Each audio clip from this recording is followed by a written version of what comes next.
Hello friends. आज की video में हम यही बात करेंगे कि ये रेंज बाउंड ट्रेड कब तक चलते हुए नजर आएंगे।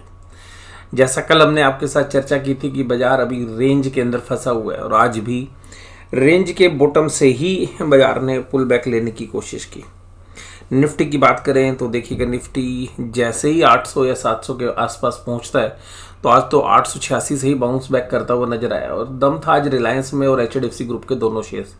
उसके बाद टीसीएस कल एक्स डिविडेंड हुआ था तो आज उसको थोड़ा सा रिलीफ तो देना ही था, तो आज टीसीएस। तो ये चारों दिग्गज जो कि हैवी वेट्स हैं, अगर ऊपर के 10 में से 4 हैवी वेट्स काफ़ी मजबूती के साथ काम करें तो देखिएगा निफ्टी को तो नीचे से बाउंस करना ही था। लेकिन आज दिन भर रेंज में चलता रहा। 1:30 बजे के आसपास अचानक बहुत बढ़िया तरीके से बाजार जो है टूटते हुए नज़र आते हैं। लेकिन क्योंकि आज मैंने आपको बोला था फाइनेंशियल निफ्टी की एक्सपायरी है, तो फाइनेंशियल निफ्टी की एक्सपायरी को समझते हुए लास्ट के 45 मिनट में, और 45 भी क्या कहूँ, 35 मिनट के अंदर ही दमदार जो है बाउंस हमें देखने के लिए मिला और एक क्लोजिंग जो है बुल्स के फेवर में होती हुई नज़र आई और एक hanging man type of candle जो है आज बनती हुई नज़र आई है बैंक निफ्टी के अंदर। निफ्टी की कैंडल काफ़ी मजबूत है, तो अगर निफ्टी की कैंडल को अगर हम देखें तो एक मजबूत कैंडल जो है दिख रही है और कल की एक रेड कैंडल के जो कल का टॉप था उसके भी ऊपर बाजार बंद हुए हैं। तो ये बुल्स के लिए काफ़ी दिनों के बाद एक रिलीफ आपको मिलता हुआ नज़र आ रहा है और बुल्स जो है इस कैंडल को देख के खुश भी हो रहे होंगे। और यहाँ पर देखिएगा कैंडल और बहुत मजबूत बनी थी आज से 6-7 दिन पहले, लेकिन उसके बाद एक फॉलो अप रेड कैंडल, बड़ी मजबूत रेड कैंडल आई, फिर उसके बाद 2 दिन और कैंडल्स बनी, फिर कंसोलिडेट हुआ और आज बाजार ने एक अच्छी ग्रीन कैंडल दी है। तो इसका फॉलो अप बाय जो है आएगा वो तो बाद की बात है, लेकिन इसी वजह से सिंगापुर निफ्टी तकरीबन 50-60 पॉइंट की तेज़ी जो है दिखाता हुआ भी नज़र आ रहा है। और जो टेक्निकल्स देखते हैं तो वो ये मान के चल रहे हैं कि कल इस कैंडल के आसपास तक बाजार पहुंच सकता है, जो पीछे की जो 2 कैंडल्स हैं। तो यहाँ पर अगर हम बात करें तो जो 18,150 के दायरे और थोड़ा सा और ऊपर जाएं तो 18,200 एक रेजिस्टेंस लेवल है, वही रेंज बाउंड ट्रेड ही हम एक्सपेक्ट कर रहे हैं। तो बाजार 18,150 18,200 तक जाने की कोशिश करता है। निचली लेवल्स पर अगर हम बात करें तो जो 17,800 है इसके आसपास जो है सपोर्ट मिल रहा है और बाजारों के अंदर वोलेटिलिटी बढ़ गई है, तो दोनों संभावनाओं से इनकार नहीं किया जा सकता। तो एक ब्रॉडर रेंज के अंदर बाजार जो है चल रहे हैं और आज जिस तरीके से बाजार में वोलेटिलिटी बढ़ी और कल भी वोलेटिलिटी बहुत बढ़िया थी, तो जो वोलेटिलिटी है वो बढ़ने का जो मुख्य कारण है वो ये था कि डाउ जोन्स कल बंद था और कोई इंडिकेशंस मिल नहीं रहे थे।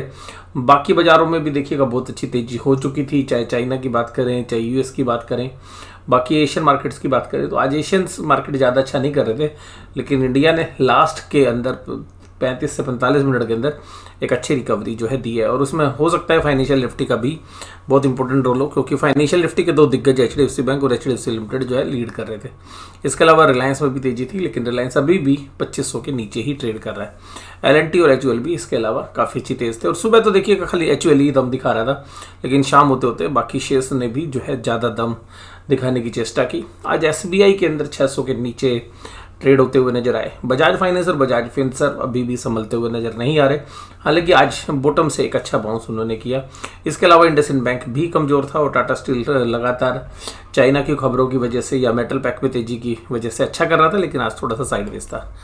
एडवांस डिक्लाइन रेशो आज भरपूर मात्रा में तेजी वालों के साथ थी, लेकिन ये सब लास्ट के 45 मिनट में ही बदला है और तेजी में मैं आपके साथ चर्चा कर ही चुका हूँ। LNT, HUL, HDFC limited, HDFC bank, HCL tech, Reliance, Tata consultancy, Britannia. तो आज देखिएगा 2 हैवी वेट्स आपको मिल गए फाइनेंशियल से, एक आपको मिल गया दिग्गज रिलायंस। उसके अलावा आईटी पैक में तेजी हो जाए और एफएमसीजी में तेजी हो जाए तो फिर तो बाजार को चलना ही था। तो हालांकि बाकी फाइनेंशियल्स कमज़ोर थे और कमजोरी में भी ऊपर से 3 शेयर्स फाइनेंशियल्स हैं, SBI, Bajaj Finserv, IndusInd bank. लेकिन इंडेक्स की बात करें तो भाई 2 इंडेक्स के जो हैवी वेट्स हैं वो तेज थे और उसी कड़ी के अंदर अगर हम देखें इन 3 के बाद भी बजाज फाइनेंस भी माइनस में था, लेकिन फाइनेंशियल निफ्टी में भी एक अच्छी तेजी आज जो है देखने के लिए मिली।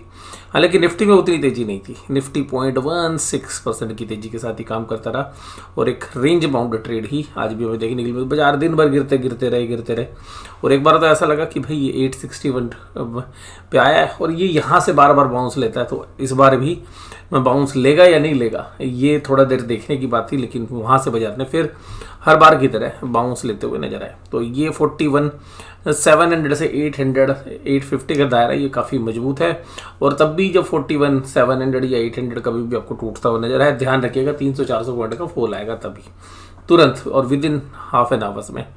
और अब वोलेटिलिटी और बढ़ती हुई नजर आएगी, जैसे जैसे आप महीने के अंत की एक्सपायरी में जाओगे वोलेटिलिटी आपको बढ़ती हुई नजर आनी चाहिए, ऐसा हमें लगता है, क्योंकि जो महीने भर में जो सौदे बने हैं वो बुल्स और बियर्स में बढ़िया वाली जो है झगड़ा आपने देखा है। और आज जो है एक hanging man type of patterns जो है बना है, और ये जो बिल्कुल हैमरिंग हुई थी आज बाज़ारों के अंदर, उसका जो है बाद में पुल बैक हुआ।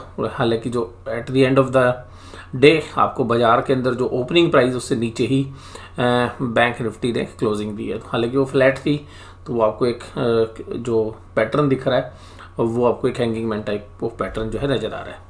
और आज HDFC बैंक ने बैंक निफ्टी को संभाल रखा था, तो 300 पॉइंट वहीं से तेज थी, और ओवरसोल्ड कोटक महिंद्रा भी आज रिलीफ देता हुआ नजर आया। एक्सिस बैंक कल की कमजोरी के बाद आज संभलता हुआ नजर आया।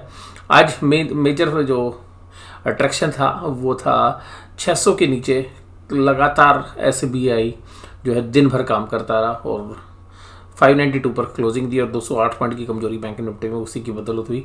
आज PSU सेक्टर्स में जो है कमजोरी थी, तो उसमें बैंक ऑफ बड़ौदा भी कमज़ोर हो गया, PNB भी, और ये जो PSU बैंक है उसमें आज थोड़ी सी कमजोरी आपको नज़र आई।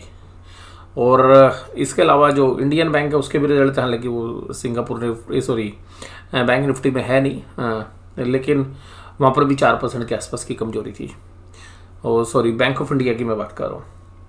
HDFC bank, Kotak Mahindra bank, AU small finance bank, axis bank या ICICI बैंक, ये सब भी जो है तेज आपको नज़र आ रहे थे। आज राहत मिली FIIs के डेटा से। आज FIIs पिछले पूरी स्क्रीन के अंदर आप देखेंगे आज ग्रीन दिख रहा है FIIs, तो 211 करोड़ की हालांकि मामूली बाइंग है, और आज DIs की भी मामूली बाइंग थी, तो DIs ने भी आज कहा कि बाजार टूट नहीं रहा तो मैं क्यों अपना दम लगाऊं, तो DIs ने भी आज दम नहीं लगाया। FIIs ने आज अपने इंडेक्स फ्यूचर्स भी कवर कर लिए, स्टॉक फ्यूचर्स भी कवर कर लिए, तो ये जो संकेत हैं जिसकी वजह से आप देख रहे हैं कि सिंगापुर निफ्टी अभी तकरीबन 50-60 पॉइंट की तेजी के साथ काम कर रहा था।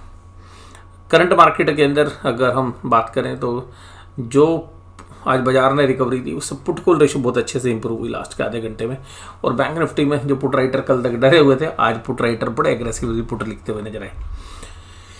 बैंक निफ्टी के पुट राइटर अभी भी एग्रेसिव नहीं थे, तो क्यों नहीं थे वो आपको पता ही है, क्योंकि बैंक निफ्टी में वो तेजी नहीं थी आज, और जब तेजी होती है तो लोगों का कॉन्फिडेंस आ जाता है और जो विश्वास होता है तो पुट राइटर्स बड़े एग्रेसिव हो जाते हैं, तो अभी आज नहीं थे। और डाउ जोन्स इंडस्ट्रियल एवरेज 34,100 के नीचे आ चुका है अभी हालांकि ये जो आप स्क्रीन पे देख रहे हैं 34,115 पर ट्रेड कर रहा है, और अभी 34,100 को जो है डाउ जोन्स ने तोड़ दिया था जब हमने रिकॉर्डिंग स्टार्ट की, और ब्रेंट क्रूड $86 पर अभी ट्रेड कर रहा है, तो हमारे लिए तो अच्छी खबर नहीं है। और चाइना से कंजम्पशन की जो है बात हो रही है, और ओपेक कंट्रीज ने भी कहा कि जो चाइना से डिमांड आएगी तो ऑयल की जो प्राइस है ऊपर की तरफ सेटल होते हुए नजर आएंगे। आज सबसे बड़ा अट्रैक्शन था 18,000 की कॉल के अंदर अनवाइंडिंग, जो कल 18,000 की कॉल राइटर इतने मजबूती के साथ खड़े थे कि भाई 18,000 के नीचे बाजार को धकेलेंगे। 18,100 पे भी जो कॉल राइटिंग थी आज वो निर्धारित होती नजर आई, अब वो पुट राइटिंग में कन्वर्ट होती जा रही है, और 80,000 की जो नए कॉन्ट्रैक्ट हैं वो 18,000 की पुट में लिखे गए। तो 18,000 अभी भी मुझे लगता है कि 18,000 के आसपास का दायरा कल भी एक इम्पोर्टेंट रोल प्ले करता हुआ नजर आएगा। हालांकि बुल्स ने बड़ी कोशिश की है कि जो शिफ्टिंग है वो 18,100 के आसपास कर दी जाए, लेकिन फिर भी मुझे लगता है कि वे 18,000 के आसपास ही ट्रेड होते हुए नजर आएंगे। और कल भी मुझे लगता है अभी रेंज बाउंड ट्रेड जो मैं रेंज आपके साथ रोज डिस्कस कर रहा हूँ उसी रेंज के अंदर अभी काम होता हुआ नजर आना चाहिए। वही बैंक निफ्टी के अंदर भी है 41,800 से 42,800, और ऊपर की तरफ जाए सेल करो, नीचे की तरफ जाए बाय करो, रेंज में ट्रेड हो रहा है, तो ट्रेडर के लिए तो बड़ा मजा आ रहा है। ट्रेडर्स दोनों साइड पैसे बना रहे हैं, ऊपर जा रहा है सेल कर रहे हैं, नीचे जा रहे बाय कर रहे हैं। जैसे आज बाजार नीचे की तरफ क्रैक हुआ, माल उठाया भैया बाजार में, थोड़ी देर बाद ही जो है 400 पॉइंट ऊपर माल बिक गया, तो ट्रेडर के लिए यही है कि सपोर्ट के आसपास लो, रेजिस्टेंस के आसपास बेचो। 1000 पॉइंट का जो है दायरा है वही हमने कल आपके साथ चर्चा की थी। और आज की चर्चा में कुछ विशेष नहीं है, लेकिन आज की इस वीडियो के बाद जो है हम एक अल्फा मेंबर्स की वीडियो शेयर करेंगे। तो जो अल्फा जो स्टॉक्स हैं उनके जो रिजल्ट्स आए हैं कुछ कंपनीज के, तो उनकी चर्चा जो है उस वीडियो के अंदर हम करते हुए नजर आएंगे। और इसके अलावा जो है कुछ और बातें भी जो हैं उसके अंदर हम करते हुए नजर आएंगे, और 1 या 2 केमिकल स्टॉक्स के बारे में भी चर्चा करेंगे। तो वीडियो देखने के लिए धन्यवाद। Thank you very much.